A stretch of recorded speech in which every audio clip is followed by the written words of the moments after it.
اور حضرت اسماعیل علیہ السلام کو تحفے کی شکل میں اپنے بندے ابراہیم کو دیا۔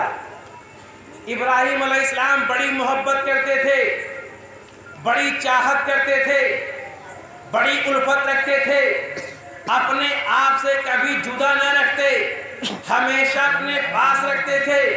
لیکن اللہ کا حکم ہوا، آپ نے اپنی بیوی حضرت ہاجرہ کو اور حضرت اسماعیل علیہ السلام کو چلے ہیں مکہ کی سرزمین پہ چھوڑنے کے لیے، ایک ایسے میدان پہ چھوڑنے کے لیے جہاں نہ پینے کے لیے پانی ہے، نہ کھانے کے لیے کھانا ہے، نہ کوئی اور سامان ہے، نہ جہاں چھاؤں لینے کے لیے پیڑ ہے، نہ کوئی چھاؤں کا ذریعہ ہے۔ ایسے میدان میں چھوڑ کر آئے ہیں جہاں ریتیلا، جہاں پہ ریت ہی ریت ہے، نہ کوئی بیٹھنے کی جگہ ہے، نہ کوئی چھاؤں لینے کی جگہ ہے۔ اپنے بیوی کو اپنے ساتھ لیتے ہیں، اپنے بچے کو اپنے ساتھ لیتے ہیں اور اس میدان میں پہنچتے ہیں، اور میدان میں چھوڑنے کے بعد جب پلٹتے ہیں اپنے بیٹے کو چھوڑ رہے ہیں، اس بیٹے کو چھوڑ رہے ہیں اس کو رب سے مانگا ہے، اس بیٹے کو چھوڑ رہے ہیں اس کو بہت محبت کرتے ہیں، اس بیٹے کو چھوڑ رہے ہیں اس سے بڑی الفت رکھتے ہیں۔ یہ امتحان ہے حضرت ابراہیم علیہ السلام کا، لیکن اپنے بیٹے کو چھوڑ کر آ رہے ہیں، جیسے پلٹنا چاہتے ہیں۔ حضرت ہاجرہ پوچھتی ہے تم مجھے چھوڑ کر کہاں جا رہے ہو؟ ایسے میدان میں چھوڑ کر جا رہے ہو، نہ تو کچھ کھانے کا سامان ہے، نہ تو کچھ پینے کا سامان ہے، نہ چھاؤں لینے کوئی ذریعہ ہے، تم مجھے ایسے میدان میں چھوڑ کر کیوں جا رہے ہو؟ آپ کوئی جواب نہیں دیتے ہیں، لیکن جب حاجرہ 3 مرتبہ سوال کرتی ہے اور کوئی جواب نہیں ملتا ہے تو اپنے سوال کو بدل دیتی ہے اور کہتی ہے کیا یہ رب کے حکم سے ہے؟ تو آپ ارشاد فرماتے ہیں ہاں یہ رب کے حکم سے ہے۔ تو حضرت حاجرہ عرض کرتی ہے جب یہ رب کے حکم سے ہے تو مجھے کوئی پریشانی نہیں، میرے لیے وہ مالک و مولا کافی ہے، میرے لیے وہ مالک و مولا کافی ہے۔ اپنے بیوی اور بچے کو چھوڑنے کے بعد ایک پہاڑ کے آڑ میں آتے ہیں تو ہاتھ کو بلند کر کے خدا کی بارگاہ میں دعا کرتے ہیں، اے مولا میں نے اسے میدان میں اپنی اولاد اور اپنی بیوی کو چھوڑا ہے، نہ کھانے کے لیے کھانا ہے، نہ پینے کے لیے پانی ہے، میں نے تھوڑا کھانے کا سامان دے دیا ہے، تھوڑا پینے کا سامان دے دیا ہے، اے مولا ان کی حفاظت فرما، ان کی حفاظت فرما۔ جب تک کھانے کا سامان تھا، جب تک پینے کا سامان تھا، کھایا اور پیا، لیکن جب پانی ختم ہو گیا، کھانے کا سامان ختم ہو گیا، حضرت حاجرہ کا دودھ بھی خشک ہو گیا، اب دودھ نہیں بچوں کیا پلائیں، تو محترمہ ذات پانی کی تلاش میں جو ہے صفا اور مروہ کا 7 چکر لگاتی ہے۔ کبھی صفا پہاڑ پہ دوڑتی ہے تو دل میں خیال بیٹے کا آتا ہے، کوئی جانور درندہ چیر پھاڑ نہ دے، بیٹے کے پاس دوڑ کر آتی ہے، پھر مروہ پہ جاتی ہے، پھر صفا پہ جاتی ہے، پھر مروہ پہ جاتی ہے، یعنی 7 مرتبہ چکر لگاتی ہے۔ تو آپ مجھے بتائیے یہ چکر کیوں لگاتی ہے؟ یہ پانی کی تلاش میں لگاتی ہے کہ کہیں پانی مل جائے، لیکن یہ ادا جو ہے، یہ ادا جو ہے رب کائنات کو اتنی زیادہ پسند آئی کہ رب کائنات نے تمام حاجیوں کے اوپر جو ہے اس کو تمام حاجیوں کے اوپر جو ہے اس کو فرض قرار دے دیا ہے، جب تک صفا مروہ کا چکر نہ لگاؤ گے تمہارا حج مکمل نہ ہوگا۔ اب میں کہنا چاہتا ہوں اے حاجی تم مجھے بتاؤ، وہاں تو حضرت حاجرہ نے چکر لگایا تھا کہ تاکہ اس لیے پانی مل جائے، لیکن آج پورے مکہ میں پانی ہی پانی ہے، آج تم کیوں چکر لگاتے ہو؟ تو کہیں گے رب کائنات کا حکم ہے، رب کردگار کا حکم ہے، عریضہ پیش کرتے ہیں اے مولا تو نے یہ حکم کیوں دیا؟ تو جواب ملتا ہے اس لیے میں نے حکم دیا تاکہ میری بندی حاجرہ کو دنیا یاد رکھے، دنیا یاد رکھے، دنیا اس کو یاد کرتی رہے، اسی بہانے یاد کرتی رہے۔ تو معلوم ذرا محترمہ صاحب اللہ اپنے نیک بندوں کی، نیک بندیوں کی یاد تازہ رکھنے کے لیے جب اس چیز کو فرض قرار دے سکتا ہے تو ہم جو محرم مناتے ہیں، ہم جو سبیل لگاتے ہیں، ہم جو لنگر لگاتے ہیں، ہماری نیت یہ ہے اس کے صدقے جو ہے حسین کا ذکر کرتے رہیں گے، اس کے صدقے جو ہے حسین کا غم مناتے رہیں گے۔ نعرہ تکبیر، نعرہ رسالت، مسلک اعلیٰ حضرت، جشن شہید کربلا، نعرہ تکبیر، نعرہ رسالت۔ یعنی اللہ وہاں پہ نیک بندوں کی یاد کو تازہ کر رہا ہے، تو ہم بھی اللہ کے نیک بندوں کی یاد تازہ کرتے ہیں۔ تو میں بات کر رہا تھا کہ انہیں میدان میں چھوڑ کر آتے ہیں، آب زمزم نکلتا ہے، گفتگو بڑی لمبی ہے، مین بات آپ کو بتا کے چلنا چاہتا ہوں۔